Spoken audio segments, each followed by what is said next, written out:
কোনো বাংলাদেশি অবৈধভাবে ভারতে থাকলে যথাযথ প্রক্রিয়ায় তাদের গ্রহণ করা হবে, কিন্তু ভারতে থাকা রোহিঙ্গা শরণার্থীদের গ্রহণ করা হবে না, এমন মন্তব্য করেছেন স্বরাষ্ট্র উপদেষ্টা জাহাঙ্গীর আলম চৌধুরী। দুপুরে নারায়ণগঞ্জে তিনি বলেন, রোহিঙ্গা অনুপ্রবেশ ঠেকাতে সরকার প্রতিবাদ জানিয়ে আসছে। থানা থেকে লুট হওয়া অস্ত্রগুলো আগামী জাতীয় সংসদ নির্বাচনের আগে উদ্ধারের জন্য ব্যাপকভাবে অভিযান চালানো হচ্ছে।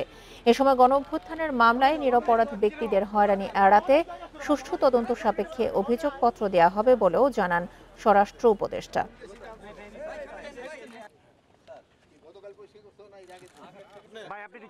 যারা বাংলাদেশি নাগরিক ওখানে আছেন তাদের তো আমাদের নিতে হবে। আপনি হয়তো 10 বছর হোক বা 20 বছর হোক, যদি আপনি ওখানে যেয়ে থাকেন, বাট আপনি যদি আমাকে বাংলাদেশি নিয়ে থাকেন, বাট যারা রোহিঙ্গা তাদের আমরা অ্যাকসেপ্ট করতেছি না, তা রোহিঙ্গাদের আমরা ওখানে ফেরত পাঠাই দিচ্ছি। তারপরে